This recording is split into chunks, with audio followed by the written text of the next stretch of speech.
Bon appetit. Welcome back to another week in the For Your Reference household, and welcome back to another year of our Reference Degustation. For all of those that are learned and have joined us along the journey, thank you. We love you so much. For those that are relatively new to the For Your Reference podcast, this is the third time we're doing it. The first one was Miyazaki Masterpieces. Last year we covered Taika Tastations. And this year, we are definitely going to have quite a sizzle. Let's get on with the show.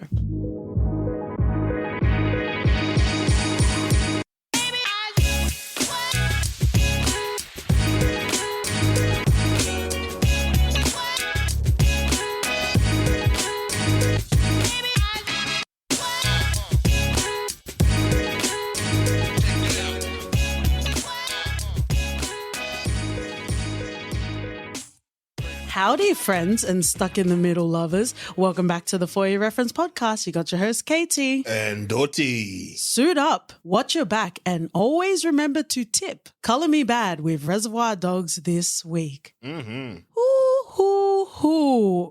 are starting off a 6-film series, a foot-long celebration of quippy Tarantino debauchery. Wow. We will get into first impressions. Let's just get into general stats and information. If most interestingly, we always talk about the undeniable voice of a director when they are also penning the screenplay. So we have Quentin Jerome Tarantino, just to remind everyone. Maybe that's where he feels like he has the credits for the N-word. Yep, must be it. Released in January 1992 with a budget of $1.2 million and a worldwide gross of $2.9 million. Oh, 1.2 million only, eh? Yeah, so I guess if you want to call it a cult classic, if you want to call it a pulp classic, perhaps we can.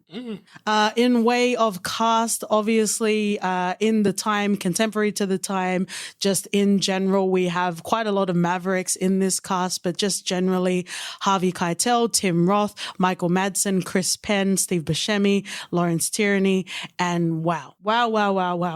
Oh, we're back at it again, friends and lovers, and I guess we'll see what type of a tasting menu and I guess sort of tasting notes that we have. We put it out to our patrons to help us in regards to current and recurring sort of themes in Tarantino's specific filmography. And spoiler alert, we have a whole section on racism and the N-word. But before we get into that, OT, before we even get into Reservoir Dogs' first impression, how did you feel about Tarantino when he was first introduced to you? I'm assuming he penetrated Kenyan shores. How do you feel about Tarantino now? And then we can talk about Reservoir Dogs. I think Reservoir Dogs was my first Tarantino movie to watch. Okay. And I didn't care for it back then. I heard a sigh already. We just started, bro. No, I didn't care for his style. Even with, I know we'll cover this soon, with things like Pulp Fiction. I never got into the Tarantino train. And rewatching some of the stuff now, I'm still outside the train. I'm not getting into the Mugen train anytime soon, mate. Oh, Demon Slayer, you weeaboo reference. Okay, so I guess you've kind of felt lukewarm and you still feel the same way. Yeah. Okay, how did you feel about Reservoir Dogs then? Considering the budget that you just mentioned, the style felt a bit indie. You say that as if it's a negative thing. No, like watching, I don't know, maybe in my head I had a preconceived idea of where Tarantino movies are like. And then when I went back and watched this, because the first time I watched Reservoir Dogs was when I was quite young and frankly didn't really understand anything. So me watching it now, it did take me aback. I was like, oh, okay, cool. Fast movie, all right. I didn't get the gist behind all the plot. Okay, that's fine. Is it? Well, because it gave me an eye. And I'm like... No, I guess we'll see. You've always been firm about your nonchalance in regards to Tarantino, and I know you'll secretly besmirch me under your breath whenever I would talk about Pulp Fiction. So yep. I do. All right. Settle down. I've mentioned in a lot of podcast episodes, when you start to dabble into film more than it just being in the background while you're doing household chores, Tarantino is a very accessible, it's a very consumable, and it makes you feel like you're the only one that gets the vibes and that gets the references. It makes you feel like the pretty one at the ball. Because I feel like an outsider watching him. I feel like I'm watching... Do you think you're outsided because of the use of the N-word and the carelessness of it? That's a whole conversation. Not necessarily. I feel like I'm watching a Wes Anderson movie that has a bit of color to it.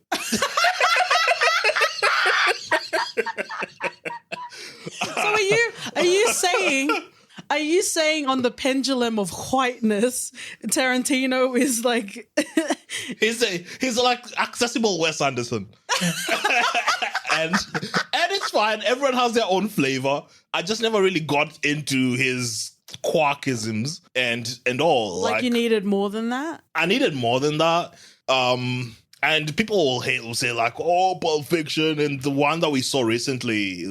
Once Upon a Time in Hollywood? Yeah. Which we barred from ever covering on this podcast because it pissed us off. Like, I've never really managed to get the appeal of him. Okay. And I can appreciate some of the work that he's done. But as a whole, like his whole filmography, I can sit back and say I've not really been that big of a fan. And I'm still not big of a fan, and I'm starting to rewatch his stuff now. So I'm yet to be one. We still have 5 more movies to go, and maybe that will change my mind. Well, Kill Bill is 2, so... Well, hold on to it. I'll sit on it. Let's ride it and snap it off. Especially when you talk about being outsided. That's very interesting, and we'll get to our very specific racism theme. So we'll leave it for that. But for me, I was having a good old time with Tarantino. Pulp Fiction was the first that I watched. I actually haven't watched a lot, considering how much I really love Pulp Fiction, which will be, the next episode coming up, which I'll talk more about. But I really enjoyed Pulp Fiction. I'm more embarrassed of me liking Pulp Fiction as a part of my personality than my whole Twilight fandom. Like, I remember. I'm more embarrassed of being a Pulp Fiction wanker than a Twilight simp. Like, that's like, and I guess that's just now reflecting of it, because you just get so obnoxious. There's like a obnoxiousness of loving Tarantino, and there's nothing wrong with how you feel, but I think when it comes to Tarantino, people either really love him or really hate him, and because you're OT stuck in the middle, it feels a bit lukewarm. No, right? like in my circles, most of the people love him, and that's why I even started watching some of his stuff back then, because people continue going on about Pulp Fiction, Reservoir Dogs, and I'm like, are you talking about different Reservoir Dogs? Like, I'm not getting it. Yeah. But anyway, now that I'm older and I can get to see this in a different sort of light, I'm still he's an acquired taste that I'm yet to acquire. Okay. That's a very diplomatic way to say it. Yeah. So I guess just quickly, before we get into recurring themes, specifically in regards to Reservoir Dogs, I just want to say that I really enjoyed this film. At least I would say up until they started randomly saying the N-word, like I was really enjoying it. Like I like Tarantino's way of writing dialogue. Like it's kind of a double-edged sword with Tarantino, because the things that make him great are also the things that undo him. Like I really love the way he has like very banal sort of observations, but he can make it very interesting with the ensemble sort of cast that he has, and also the characters that all have their very distinct sort of personalities. Like when they have the opening scene and they're talking about Madonna, like it's so fun and it's muy caliente and you want to eat every sort of morsel up. And that's the great thing. That's the great part of the double-edged sword. And then the other one is like randomly, gratuitously saying the N-word for no reason. And obviously we've watched other Tarantino films, so we should have expected it, but it literally didn't, like, it had no place place. If there were ever a place to not have a place for it, it would definitely be in this film, because like it had no reference at all. It just felt weird. And then even in the car when they were talking about black women, and I'm like, I don't know. So really, it had me until it didn't have me. And it's a double-edged sword in the way that he writes such delicious dialogue and unnecessarily gratuitous. I don't know. Are we using the R word? Are we using racism? I guess we'll come to it, but we'll leave it for now. Okay, let's get into themes. Again, shout outs, love and splooshes to all of our patrons that contributed. The first section of themes are general sort of questions. And what I really like about these general questions is as we progress throughout the filmography, perhaps our answers will change, or maybe they'll be bolstered in our initial answers. So this is from Jamie, very lovely, learned Jamie. What are your views on Tarantino's approach to violence? For example, how he used contrapuntal music for the torture scene in Reservoir Dogs. In my two monocles Google search, contrapuntal means interdependent as well as dependent on. I think it elevated Mr. Blonde's sort of character because we got to see him more as a psycho. Yep. When you have that cheery music playing and him just fully torturing someone without a care in the world. But that's just it. There's no sense of conscience, which makes it creepier. Yeah. It's definitely more disturbing than if they used some somber music. Yeah, absolutely. It plays to the mood, and I guess it also informs what we're going to get into tonally. Yeah. And it also reinforces it. It's like, if you're surprised, that's on fucking you, because we've informed you throughout this whole film, this is exactly what's going to happen when it's going to happen. I absolutely agree. It is gratuitous with a capital G, the approach to violence. It got a bit squeamish at points, but that's obviously, it's kind of like why people go on roller coaster rides. Like, you're going to be scared, but like it's a controlled sort of frightening, as opposed to actually being in a Jurassic Park and Goldblum won't help you. Yeah. And I think the only sort of squamish and any violent-y type to a gratuitous level that was the torture scene with Mr. Blonde. I think the rest of the stuff was quite mild. The shooting randomly, like that's just things you're used to now. You've been through a lot. It's been a long couple of years, hasn't it, OT? Yeah. Let's move into the next one. Shout outs to Rob from Smoke and Mirrors. He wants to know what our thoughts are on the QT-verse theory. The fact that there are films within films and they all interconnect. Yeah, I think Ancestry.com would be able to play a bigger part in this. To justify the N-word, or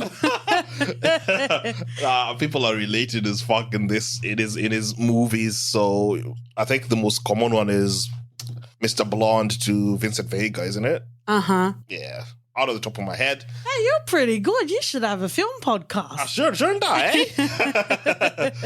But things like he does his own brands, which is cool. I think he makes his own world and everyone's sort of related in the next movie. There's references and callbacks. That's really cool. Yeah, and I don't gender the term, but film bros salivate over it. What are your thoughts on it? Do you care? Does it care? Like, does it mean anything to you, or? I don't. If I was writing shit, I'd recycle names as fuck. Yeah. Let them think they're related, I say. There was a handsome man OT, and then there was another handsome man OT, and they're all just OT and they orgy each other. Exactly. The OT orgy. It's easier to do that rather than coming up with a fully functioning different sort of characters every time. Yeah, it's like, and I guess there's certain types of people that watch stuff, and for the ones that the initial people that notice the Starbucks cup in Game of Thrones, like I had my little Twilight and also Criminal Minds forum. Like, you super get into watching something, or just the fact that you watch something so much, you're naturally going to be able to, pick up references. We love a good reference as well. So I guess it's understandable if you're super fans of Tarantino that you are going to see it. But fuck me, man. Like, go and watch a fucking other movie. Like, how many times do you have to watch something to get to the level of granular detail? I'm not watch shaming. Watch what you want, but fucking hell, go and try something else. If you're getting to that point where you're noticing one sort of dialogue possibly maybe not connects. Like, I'm not saying get a life. I'm just saying go and watch something else. Maybe his end goal is M. Night Shyamalan Glass sort of movie where everything collides. We get a... Well, Bruce Willis, there's another. See, we've got a reference verse. Don't worry about us, friends and lovers. I guess it's just like those monkey NFTs, you know? Unless you're into it, you're going to be into it. Otherwise, everyone's looking at you like, get a life, you simp. Like, just... Nah, it really doesn't do much for me.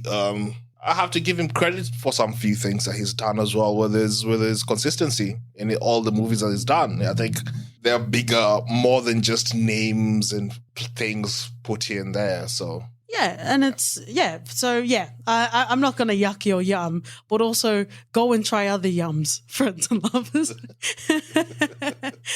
Finishing off general questions, we have Jamie again, and this is a big one, OT, and I'm more excited to see answering this throughout the films. Is Quentin Tarantino the best contemporary director to match visuals and music? He does have a good taste in music. I think most of the movies I've watched, I've enjoyed the score, the soundtrack more than anything else. Mm-hmm. So there's that. But then again, I'm the person that said Save the Last Dance had the best the best soundtrack in all movies. So who am I? Jamie, specifically, since this is your question, I would like to personally know if OT's answer was to your satisfaction. So what's your answer? Yes or no? I don't know. I'm not sold yet. I'm not sold with that statement. I don't think he is the best that does it currently. Okay. Well, I will say partially yes. If I can pseudo give a yes, I'm going to say partially yes. Undoubtedly, the best way to inform the tone of the film is exactly the way that he matches the music with the scenes, like, you know, preemptively and also throughout. I think Quentin Tarantino does it very well. Also, you know, the amount of films that he's been able to release consistently, he is able to traverse the visuals and the music very well from a tone point of view, because even with OT, I don't know if he's being serious, but, you know, Save the Last Dance, if we're also going to throw out great soundtracks, because I don't know when else we're going to say it, all of the Bad Boys films, all of Rush Hour, and also, if we're going to talk about dance movies, You Got Served. Jamie, again, I would like to know if we answered this satisfactorily. But if we're talking about matching visuals and music, I agree if we talk about tonality. Yes, Quentin Tarantino is the best contemporary director to do it. However, even if we mention like James Gunn, right? I don't necessarily care for the Guardians of the Galaxy movie, but I also have enough joy in my heart to enjoy the way that the music weaves itself, and fuck Chris Pratt as a record label and as a motherfucking establishment. But I do love the way that the music interweaves with Guardians of the Galaxy. Also the Suicide Squad. Check out our Suicide Squad episode. That was also a really beautiful way of weaving music and visuals. And The Harder They Fall, one of the best soundtracks and also one of the best sort of interweaving. James Samuel, go and check out our episode. But he talks about writing the script cohesively with the dialogue as well as the music. That musicality is all throughout the film. So is he the best to do it in general? I would say no. Is he the best to do it in regards to informing tonality, in regards to consistency over the averages of the films that he's released? I would say yes. Okay, you've raised some good points there. Oh, why, thank you. Can I have a film podcast? Yeah. James Samuel, definitely. I think what he did with The Harder They Fall was just out of this world. I don't think reggae in a western. Yeah, I don't think we've seen that before. Yeah. But I do agree with some of the points. Like, he does, when it comes to tonality, no one comes close to Tarantino currently in terms of portraying that or just elevating a scene based off that. I think it's a foundational landmark in the cinematic landscape in the sense that, every time you see slick action or kung fu involved in Western stories, just in general, when you see great action that is more than, as much as I love Bob Odenkirk, or as OT would say, Derek, if you have more than middle of the lane sort of action films, it's always referencing the Matrix, There's so much leveraging of the Matrix, which again, friends and lovers, makes Matrix Resurrections one of the best fourth sequels of a film franchise ever, because there's commentary in regards to the fact that it's been done and leveraged before. But that's what I would say about Quentin Tarantino. Like, he had a very distinct voice, whether you liked it or not, whether you partially like his films or not. He has a very distinct voice. Perhaps it gets to a point of fan service, or maybe he's just being consistent in his tone and his voice throughout all of his films. I don't think it's fan service, because Reservoir Dogs was his starting point, and I think that he used it quite well. Maybe carrying it on, fan service could play a big part in that, but he's been quite consistent, and I love that aspect about him. Yeah, and I guess while we're at this juncture, if we're talking about Quentin Jerome Tarantino in general, like, I really enjoyed Pulp Fiction and I've held on to that for a lot of years, but I still couldn't figure out why it never really penetrated like my inner circle of feelings. And I'm starting to realize it now with watching Reservoir Dogs, and I guess also the incoming films that we're going to come to. It's the dialogue is fun, and usually I'm a dialogue gal that really, gets me. I enjoy that.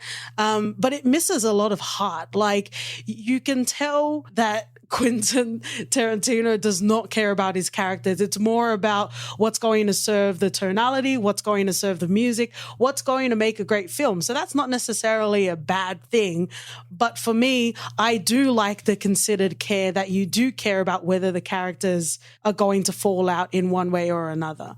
I like that there's a lot of considered detail. Again, I'm going to reference Sex Lies of College Girls with Mindy Kaling. Like, I love that there's a consideration for the characters, and they're not just there to say quotable quotes and gifable gifs.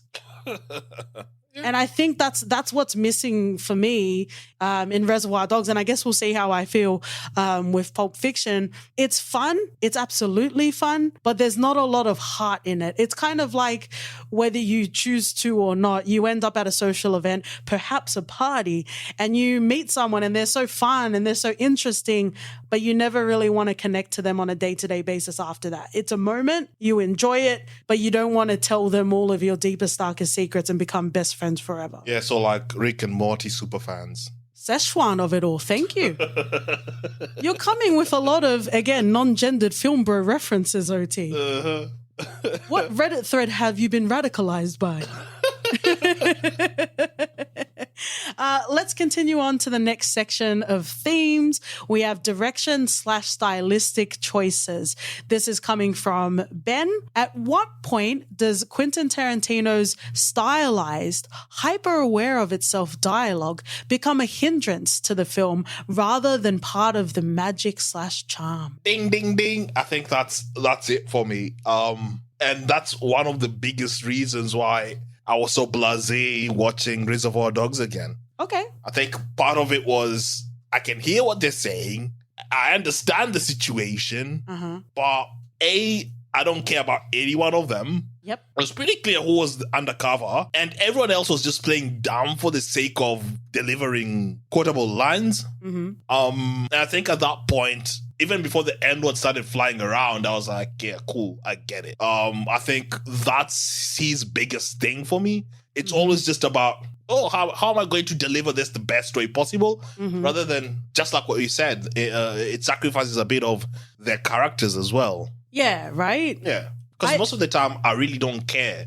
And I'm a feelings guy. I really go into movies wanting to root, wanting to understand, wanting to empathize, wanting to hate someone. When I sit through a movie and it evokes no emotion whatsoever, rather than me bumping to a tune of someone being tortured, that's a problem. Is it though? Or is it's a problem for me, though. If you're not able to separate entertainment from reality, then it's a problem. But if you're just enjoying a film for what it is, I wouldn't say so. It's the same as like violent video games. It doesn't necessarily translate to violence in real life. It doesn't, but then again, wrestling has one of the poorest writings out there. But you can sit there and start rooting for someone just because. Because the emotion's there. Yeah. What's the emotion in this? I felt like it was just, I have this script, bang, bang, bang. Good lines, the cinematography, it's all on point. Yeah. You can see everything was working together.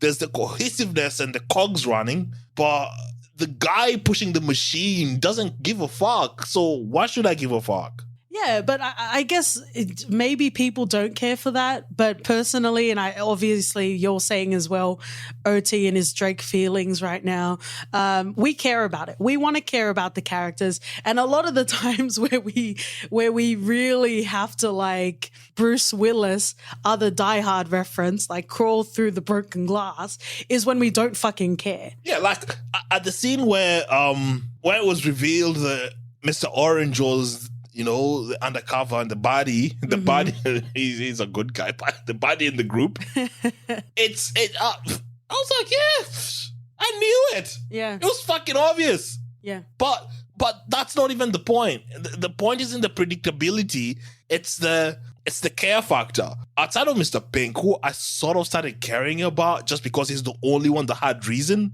Yeah. Outside, but I still didn't care what happened to him as a character. Yeah. Whether he got out or didn't, I was like so blasé about it. Yeah. And when I want to sit down and evoke any sort of emotion with a movie, if I want to hate someone, let me hate them really badly on this. Yeah, we need to really hate, really love. Otherwise, what are we doing here? Yeah. Unless there's but then again, the writing is quite good because we talk about that in Succession. And then eventually we went into our camps and unfortunately... But with Succession, you get to care. Yeah. But for these horrible people, but you still get to care. True. But I guess I was trying to throw a Tarantino bone, that's all. You hate Breaking Bad so bad. You still care about Scarla. Because I'm for women, motherfucker. That one time. They speak feminist and what? Does Scarla look like a bitch? She does. You know what? I did it for the reference, even though I knew I had opened that door for you, you motherfucker. I'll gladly enter that door, mate. I guess you kind of answered that question for me. With Ben specifically, he talked about hyper aware of itself dialogue. It is meta in a sense. I think if that's what you're referring to, Ben, unless he means more that they know they're doing a thing and they're saying they're doing a thing, because that happens as well. Yeah, it happens. And I think... But I would actually argue this question because for me, that's part of the charm. You reckon? I actually enjoy that. Okay, fair enough. Because it's like, again, going back to my example of being at a party and you're talking to anyone, but in this example, it's a guy. Wait. Is it a Boris Johnson party? Oh, I didn't know it was a party. Oh, it was definitely not a party. Oh, we've got topical OT. And I guess that's also for you, Ben. Rule Britannia. Britannia rules the waves. Inside number 9. Go and watch it. While we're here, all Britannian friends and lovers, please, I want to talk about that specific episode in Inside number 9. But again, coming back to Ben's question, I actually feel like it's a part of the charm. I actually really enjoy that part of his filmmaking or his stylistic sort of choices. I'd agree with you there. But back to that example, if I'm talking to a guy at a party, it's kind of like I'm having a really good time. We're talking about random shit, but you know that 90% chance his next sentence is going to be fucking racist, or it's going to be misogynistic, or it's going to be homophobic or transphobic. Like, it's like, that's how I kind of feel watching Tarantino films. Like, I enjoy it, but I'm ready to turn it off at any second or just like walk away at that example party. The next theme doesn't relate relate to this, but for consistency, from Julio, we have the stylistic choice of rewriting history. Moving on, super relevant, we have from Rob, California / Hollywood / film / genre. He's a slave to pulp and grindhouse styles, which shows in his sound effects and camera movement. I think we've kind of covered that already. We've talked about that, yeah. I don't think we're ever really going to get to a point where it doesn't satisfy Rob's criteria. True. Moving on, from Julio, we have pop culture references. Yeah, he has a lot of that. We start off with Bloody Madonna, don't we? Yeah. And it became, I guess, the inner conflict about phalluses. Yeah. Which I'm all for. Power to the phallus. Me too. Save that soundbite, friends and lovers. There was also a mention of Pam Grier. I haven't watched Jackie Brown, so I'm very excited. Well, I don't know. I'm saying excited. Maybe when we watch it, I won't be. But I'm very excited to watch it. But I am aware that Pam Grier does play Jackie Brown, and I don't know. Oh, we love Pam Grier. Yeah. I think we don't desecrate and we just end that particular theme on her. Let's get into casting / characters. Before throwing it to the patrons, I will just say I feel like Tarantino casts like guys that look like him but are more attractive than him so he can lemon party himself. I have no idea.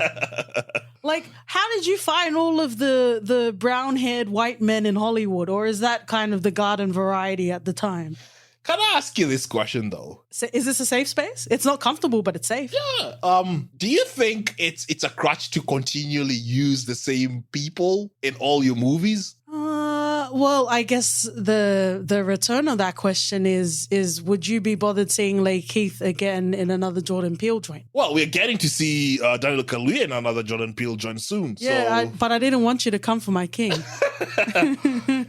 I guess not, but when it feels samey. Yeah. But you said it wasn't fan service earlier. Well, that's why I'm putting a question out to you. Like, I don't know how I feel about it particularly. I feel like sometimes... Like, we get it. Is that what you're saying? We get you love Tim Roth, you know? We understand that. Okay. No, I'm not calling for Tim Roth. I like Tim Roth. Okay.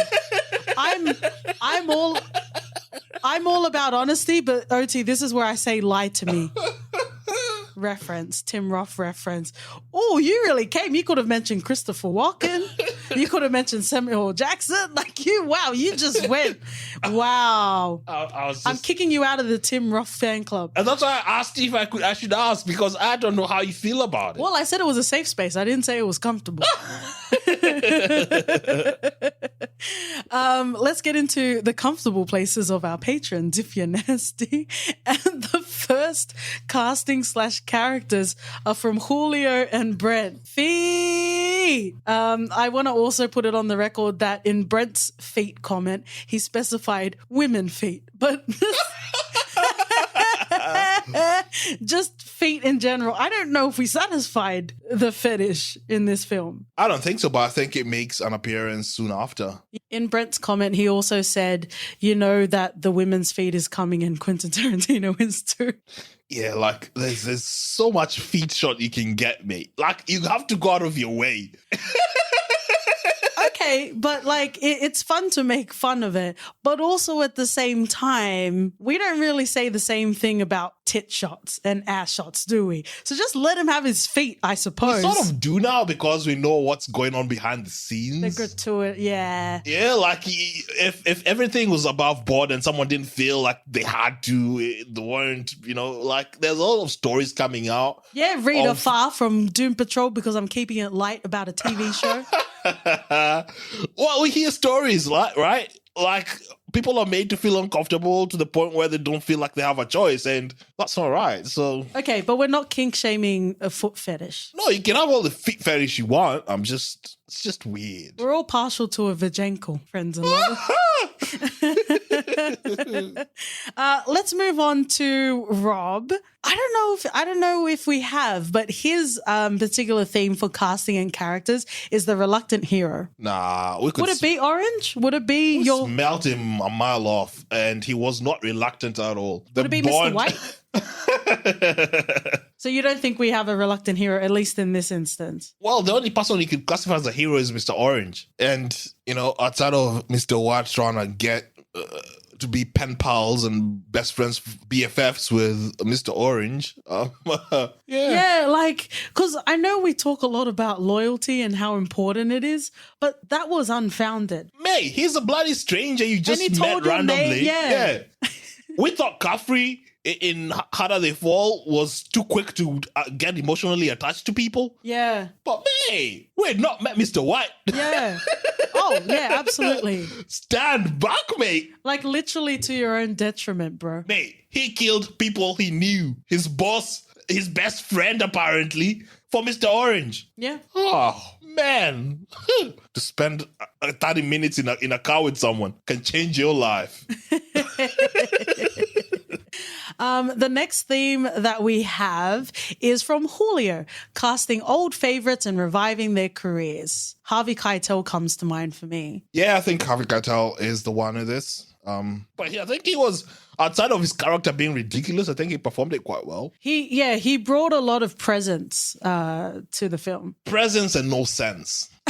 But I guess there was a part, until he got too ridiculous and too trusting, there was a part that wanted you to like root for him. Nah, I didn't get any of that. And that's why I said I had the biggest problem in this. There was no one I was rooting for. They might as well all just been killed in that store, in that warehouse, and I'd be like, eh. Just like Mr. Blonde just going wild on all of them. Yeah. Okay. Doesn't that just become Kill Bill? Probably. There you go. Again, we have our own universe, friends and lovers. Don't worry about our fan fiction.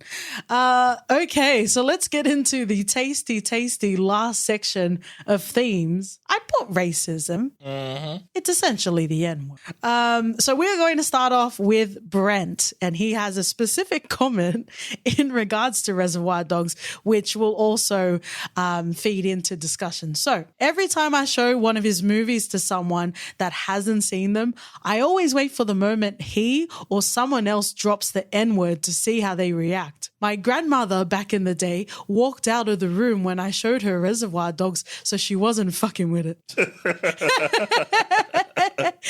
Actually, this is a good question, OT. Did you ever watch like Tarantino films with your family, specifically parents? Yeah, growing up, every movie I watched it with surrounded by my family. So, but not blue movies. Yeah. Okay. So you watch Tarantino films. Yeah. They were spouting the N-word here and there. Not here and there, here and everywhere. And that's the thing, because it doesn't quite connect, because it doesn't have the same effect to an African. Uh-huh. We have our own derogatory terms. So the N-word isn't particular to us, but it's still, people out there, when I walk out, people won't distinguish, hey! They'll still call me that N-word or whatever. So fuck that. Fuck him. I don't give a damn. He uses it too frequently with too much ease. I feel like it's too easy. And this is why I get a sense that he's the bro dude sort of guy. Yeah. And I got that one black friend. Yeah, he feels very like, I cussed Samuel L. Jackson. So, mate, like I'd probably think he'd be like, oh, we've elected Obama, so we've solved racism, Like there's another Get Out reference. I feel like that's his wheelhouse. His MO, yeah. Mate, just stop. At some point, does it do anything to progress the storyline, the show, the movie, whatever? It doesn't. Yeah. It doesn't do anything. And if I got out of this movie even before he started hurling up those N-words, but it's more to do, mate, concentrate on your characters, stop focusing on quotable being Rick and fucking Morty, and just deliver on characters that we care about. And that should be it for me. But I think that's what we're saying. Some people would argue that he does deliver. It's just not necessarily... Maybe. Because I know Brent loves like Reservoir Dogs as well as Tarantino. And go and check out Hustle, motherfucking Hustle, Home Video Hustle, because they recently did a Reservoir Dogs episode and it's delicious. So it's interesting. It's just interesting that you will have none of it. No. Not that. Like, I feel like he takes liberties too much. He like too comfortable. Like, it doesn't even make sense sometimes. Like, when we're watching The Departed and those guys just started going off, I was like, bloody hell, mate, where did this come from? Yeah. And that was one of my favorite movies back then. But watching that scene now, me growing up with all the baggage the world has. I'm like, bloody jeez. Like it adds zero. It adds nothing. Another reminder, friends and lovers, if you work in HR, just purchase the first 11 minutes of The Departed. Like how they're talking about black wowomen. Like, what the fuck? What did I do? Yeah. It's like McNulty. The fuck did I do? Like, leave me alone. Yeah, no, I agree. And that's what like kids out there will see. If Tarantino can do it, might as well. It's open season, isn't it? Yeah. No, and I'm not going to... You say you set examples and whatnot. People look at you watch when you're growing up, whatever it is you watch is your most fundamental thing that you learn and you take from a lot, It's like your ticket to the world and understanding the world. Yeah, if your ticket to the world, you introduce to Tarantino and this is all you see and say, fuck's sakes, you'll think saying the N-word is all right, bro. And you're going to be in places that it's not all right to do that. So... Take a step back, mate. Just because your friend Samuel L. Jackson doesn't mean shit. Yeah, like even if your only one friend is Samuel Jackson, it's still not enough of a quota in the For Your Reference household. No, but I don't like. It's but not. I think the thing with you is you don't even like him in general. Exactly. So it doesn't add. Like it's not that. Oh, he's the N-word. He must. It's already get a into the negative bin. bank account. Yeah, you don't even want to invest in him to start off with. Anyway, it's OT Shark Tank. He's out. But I'm trying to experience different shit. I'm open to try to enjoy this, and I'm going into these other 5 movies with an open heart and trying to see them with fresh eyes. I've watched most of them, so I think rewatching them will be interesting. But like, I'm not going to take anything away from you because how you feel is how you feel, and it's how I feel watching like even 90s. But if we're talking like 80s films, Fatal Attraction, especially Basic Instinct, like there are some films that feel so perverted, so much that the women is being taken advantage of, that it makes me physically ill. It makes me uncomfortable to watch those films, right? So there's a whole part of cinema that I don't even know if I want to venture into, just because it makes me uncomfortable. And I guess that's just where you are, when it comes to Tarantino films. But welcome to the rest of this month, OT. I just think that you need to take better care. Just bloody hell. Well, we do have 2 themes again in regards to racism / the N-word, but I think you've very loudly, DMX, rest in peace, covered it. So from Paul, our Quentin Tarantino's race-related quips justified in this film, and then Julio mentions racial slurs. So they're kind of grouped together. So are they justified in Reservoir Dogs for you? I don't think they are. At the base level, Paul, I don't think it adds anything to the movie. Okay. I think even for the most recent movies I've watched that just continued using the N-words or whatnot, or even other sort of racial stuff, more often than not, I think it's just a bloody shock factor of it that he probably is going for. That's essentially his style. You don't go into a Quentin Tarantino movie and don't think that you're gonna hear some racial stuff. Yeah. He's built his franchise around that. Actually, I kind of want to see, how Tarantino keeps saying he's like ending his filmography. I would love to see a film where there are obvious situations where where a white person's going to say the N-word and they don't. And you see the racist backlash being like, this woke culture, mate. Get in the bin. Hashtag not my Tarantino.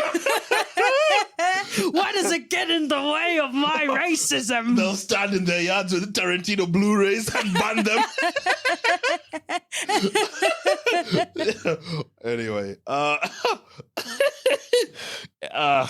just. But it's part and parcel of what he does. Part and parcel of what he does. Whatever that reflects on him as a person, it's just part and parcel of his filmography. And then you can say it's artistry. You have to separate the artist from the person. What he writes isn't who he is. But why is artistry slapping people in the face? Anyway, let's finish off this particular segment of racism on a little bit of a lighter note. This is from Ben. Why does Quentin Tarantino insist on including himself, in brackets usually a racist, when he can't act? Yeah, he can't act. He's everywhere. I don't know. Do you think his cameos add anything in this? They add nothing aside from the fact that it feeds into his brand. It's indulgent. Because this is pure indulgence. His filmography is pure indulgence. And if you're in it, you're in it. But I think even the people in it can agree that, again, his cameos add nothing. Like, it's because if we go back, like, Taika's cameos are very fun, unless we're talking about Jojo Rabbit. Fuck you, Hitler.